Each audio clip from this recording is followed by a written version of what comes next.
দক্ষিণ দিনাজপুর জেলার আসন্ন 2026 সালের বিধানসভা নির্বাচনকে সামনে রেখে প্রার্থী তালিকা ঘোষণা করল এসইউসিআই। বৃহস্পতিবার সাংবাদিক বৈঠকে সংগঠনের পক্ষ থেকে জেলার 5টি গুরুত্বপূর্ণ বিধানসভা আসনে প্রার্থীদের নাম আনুষ্ঠানিকভাবে প্রকাশ করা হয়। ঘোষিত তালিকা অনুযায়ী বালুরঘাট বিধানসভা কেন্দ্র থেকে প্রার্থী করা হয়েছে নমিতা মহন্তকে। পেশায় তিনি একজন বাচিক শিল্পী ও শিক্ষিকা। হরিরামপুর বিধানসভা কেন্দ্রে প্রার্থী হয়েছেন ললিত ওরাও, যিনি বংশীহারি হাইস্কুলে কর্মরত। এছাড়াও কুমারগঞ্জ বিধানসভা আসনে প্রার্থী হিসেবে ঘোষণা করা হয়েছে রঞ্জিত দেবের নাম। তপন বিধানসভা কেন্দ্র থেকে প্রতিদ্বন্দ্বিতা করবেন বিকাশ নোনা এবং গঙ্গারামপুর বিধানসভা আসনে প্রার্থী করা হয়েছে অমৃত বর্মনকে। আজকে একটা সাংবাদিক বৈঠক করছেন, বিষয়টা কি? সাংবাদিক বৈঠকের বিষয়টা হচ্ছে যে 2026-এ যে বিধানসভা নির্বাচন হতে চলেছে, এসইউসিআই দলের পক্ষ থেকে প্রার্থী দেওয়া রয়েছে দক্ষিণ দিনাজপুরে। সেই প্রার্থীদের মানে জনগণের কাছে তুলে ধরার জন্যই এই সাংবাদিক সম্মেলন আমরা করছি। কতগুলো আসন আপনারা দিচ্ছেন এবার? আমরা দক্ষিণ দিনাজপুরে আসন দিচ্ছি 5টা।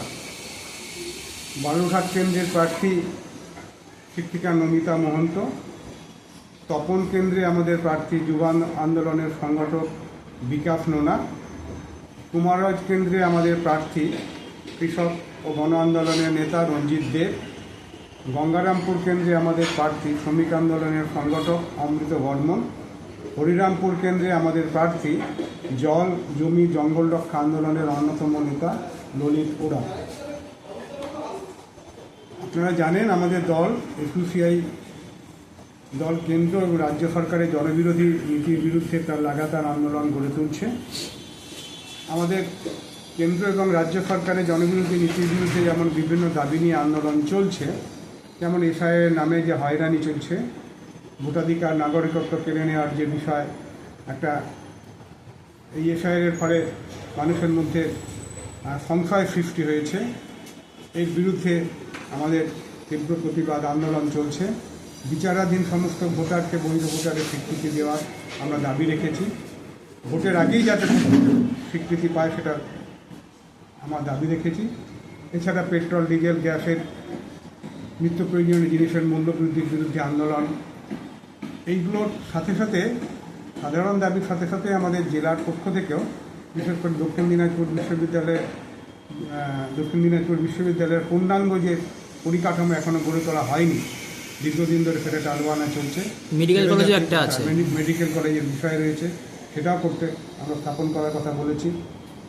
হাসপাতালে সুপার স্পেশালিটি হাসপাতাল ঠিকই, কিন্তু সেখানে পর্যাপ্ত পরিমাণে ডাক্তার বা যে পরিষেবা দেওয়া দরকার সেই পরিষেবার ব্যবস্থা নেই। বিল্ডিং আছে কিন্তু পরিষেবার ব্যবস্থা নেই, সেটা অবিলম্বে করতে হবে। আমাদের বালুরঘাট শিয়ালদা ট্রেন যোগাযোগ আগের থেকে অনেকটা বেশি হয়েছে ঠিকই, কিন্তু শনিবার এবং রবিবার কলকাতা থেকে বালুরঘাটে আসার একটি মাত্র নাইট সার্ভিস আছে। মানে আমরা হাওড়া এবং তেভাগাকে ডেলি করার কথা বলছি, শনিবার রবিবার যাতে তারা আসে এবং রাতেও একটা ট্রেন হয়, সেই দাবিটা আমরা রাখছি। এছাড়া তপন কেন্দ্রে যে বিশেষ করে জলের অসুবিধা, প্রচণ্ড জলসংকট দেখা দেয়, ফলে এখানে মানুষের কাছে যাতে পানীয় জল এবং সেচের সময় যাতে জল ঠিকমতো পৌঁছায়, মানে কৃষিকাজের জল পৌঁছায়, সেই দাবিটা আমরা রেখেছি।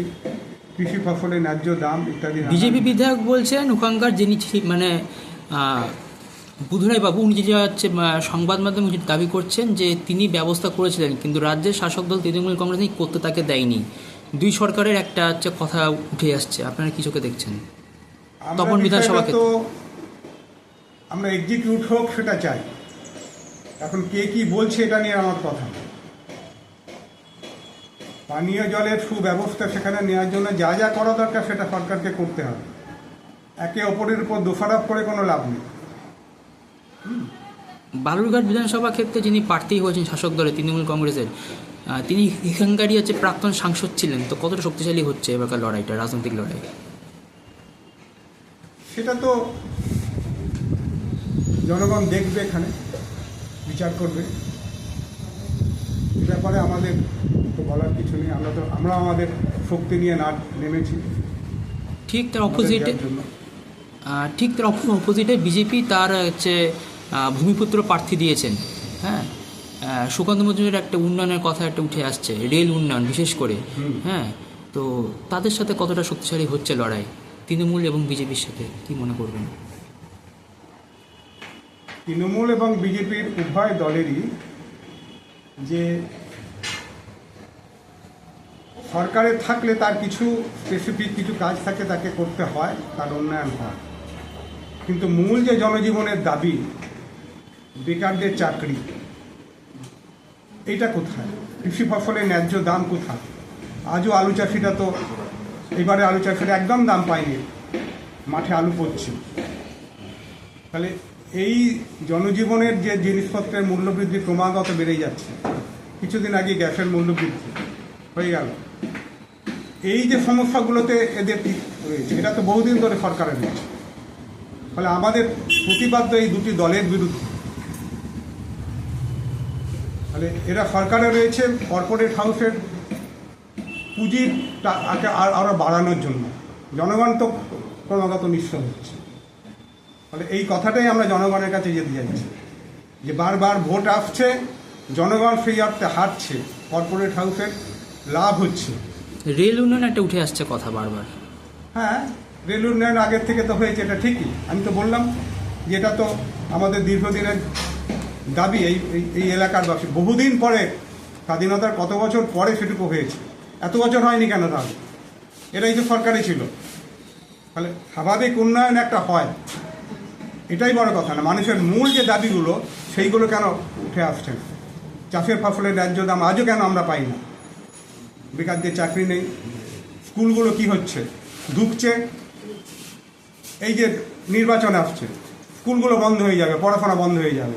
তা সরকার এর বিরুদ্ধে কী বলছে? এই পার্টিগুলো এর বিরুদ্ধে কী বলছে?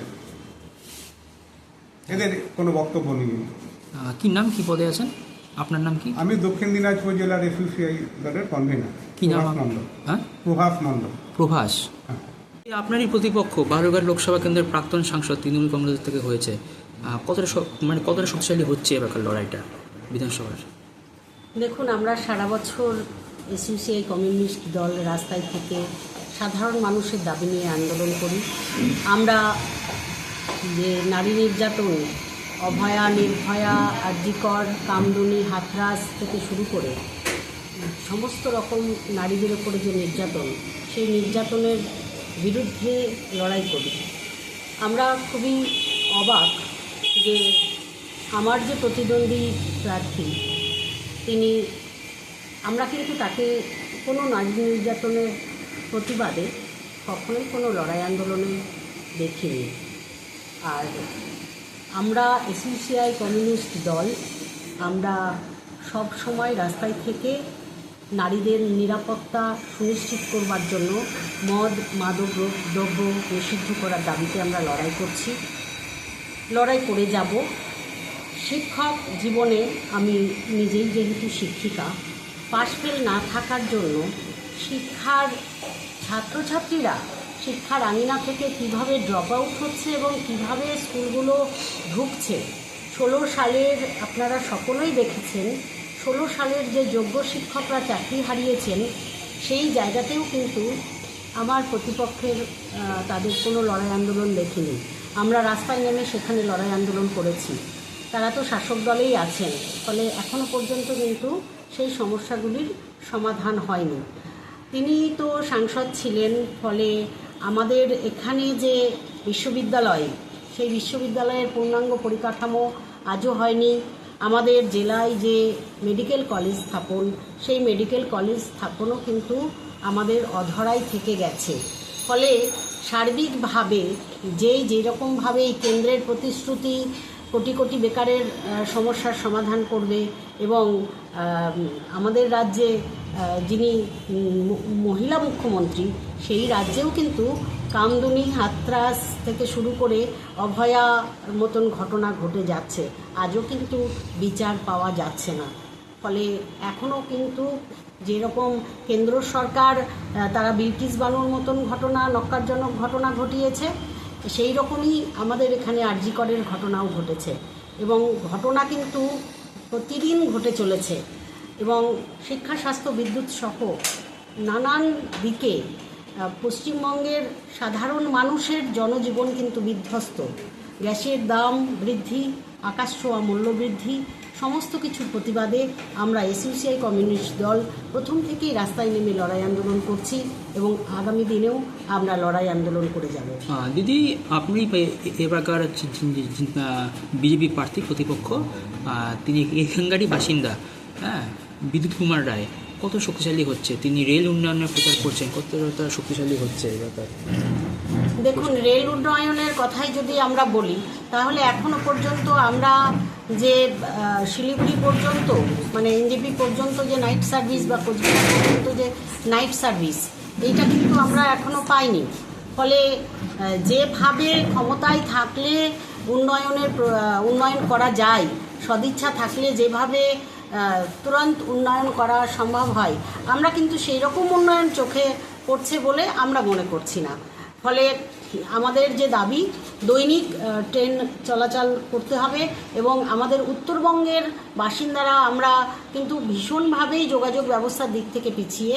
ফলে আমাদের এইখানেও কিন্তু যোগাযোগ ব্যবস্থার উন্নতির জন্য লোকাল ট্রেন থেকে শুরু করে নাইট সার্ভিস ট্রেন আমাদের কিন্তু অবিলম্বে চালু করা প্রয়োজন। দিদি, শেষ করে যে এবার নির্বাচন কতটা আশাবাদী আপনার সংগঠন? দেখুন, আমরা যেখানেই যাচ্ছি আমাদের এসইউসিআই কমিউনিস্ট দলকে সকলেই চেনে। পশ্চিমবঙ্গ কেন, গোটা ভারতবর্ষে আমাদের দলই একমাত্র লড়াই করে, এটা প্রত্যেকটা জনসাধারণ থেকে শুরু করে প্রত্যেকটা মানুষ বলছে যে আপনারাই একমাত্র দাবিদার যারা ভোট চাইতে পারেন, যাদের ভোট চাওয়ার অধিকার আছে। এবং আমরাও মনে করি যে আমরা যেভাবে শিক্ষা, স্বাস্থ্য, বিদ্যুৎ সহ কেন্দ্র রাজ্যের যে কোনো ধরনের জনবিরোধী নীতি তারা নিক না কেন, আমরা সমস্ত ধরনের অন্যায়ের বিরুদ্ধে যেভাবে প্রতিবাদ করি, এই যে স্কিম ওয়ার্কার যারা, তাদের আপনারা দেখেছেন আমরা তাদের নিয়ে যেভাবে রাস্তায় নেমে আন্দোলন করেছি, আপনারা তার প্রত্যক্ষদর্শী। ফলে তারাও পৌরস্বাস্থ্যকর্মী, আশা, অঙ্গনওয়াড়ি, তারা যেভাবে ঢুকছে, মিড ডে মিল কর্মীরা যেভাবে বঞ্চিত হচ্ছে, তাদের বঞ্চনার প্রতিবাদেও কিন্তু আমরা লড়াই আন্দোলন করছি। ফলে আমরা কিন্তু রাস্তাতেই আছি। আমরা আশাবাদী গণ আন্দোলনের পরীক্ষিত শক্তি এসইউসিআই কমিউনিস্ট দলকে সকলেই আগামী দিনে এই আসন্ন বিধানসভায় আমরা যাতে কণ্ঠস্বরকে বিধানসভার অভ্যন্তরে নিয়ে যেতে পারি, আমরা কিন্তু প্রচণ্ডভাবেই সাড়া পাচ্ছি। কি নাম? আমার নাম নমিতা মোহন্ত।